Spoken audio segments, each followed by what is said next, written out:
Estamos de volta com Talentos e Negócios. Hoje eu estou conversando com um economista, ex-ministro de Fazenda no governo Sarney, Maílson da Nóbrega. Maílson, a gente estava falando um pouquinho sobre essa questão política, né? Esse cenário político que o Brasil vive hoje, esse caos, né? Essa incerteza que a gente está aí sem saber se a presidente Dilma vai ou não realmente sofrer esse impeachment. E eu queria saber qual que seria o perfil do gestor político que o Brasil precisa nessa atual conjuntura. Fernando, se você me permite, pode ser que não deu tempo, eu queria deixar uma mensagem aqui para os teus telespectadores. Duas mensagens. A primeira é que o Brasil pode estar chegando ao fundo do poço e um processo de reversão da crise começar a acontecer, estabiliza primeiro, mas lá em 2017 o país já vai crescer 1,5%, dependendo do cenário internacional. 2018 já cresce um pouquinho mais. E, em segundo lugar, há condições de nós brasileiros mantermos as esperanças no futuro do país.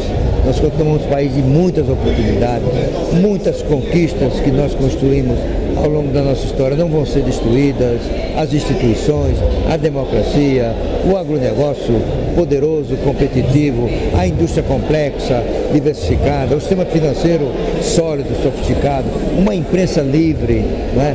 Novas crenças da sociedade, tudo isso são a base, os alicerces para, se elegermos um líder razoável em 2018, aí o Brasil deslancha de novo. Né? Qual é o perfil desse líder?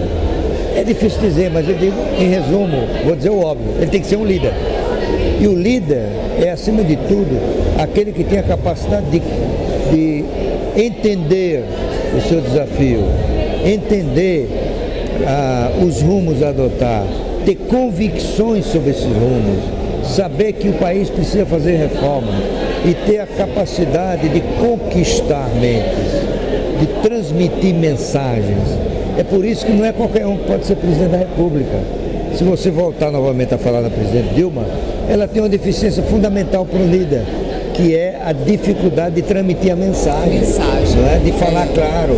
Então, eu acho que é um perfil de um presidente ético, comprometido com o futuro do país e com capacidade de legar aos brasileiros, fruto de sua liderança, as reformas que começam a transformar de novo o Brasil, a ganhar sua produtividade, aumentar a competitividade das empresas, a restaurar a capacidade de gerência da logística, de dotar o Brasil de boas estradas, bons portos, bons aeroportos, não ter risco de energia, enfim, melhorar o sistema tributário, modernizar a anacrônica legislação trabalhista.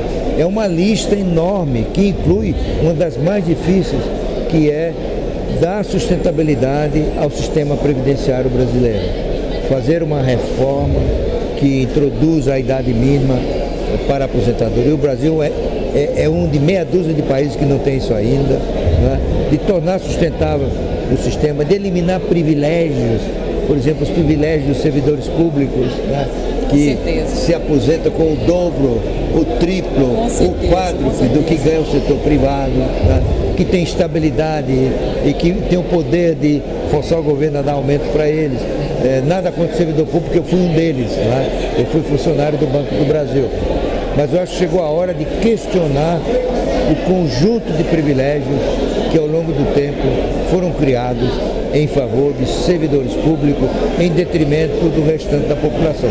Só para você ter uma ideia, o déficit previdenciário brasileiro está se aproximando de 200 bilhões de reais.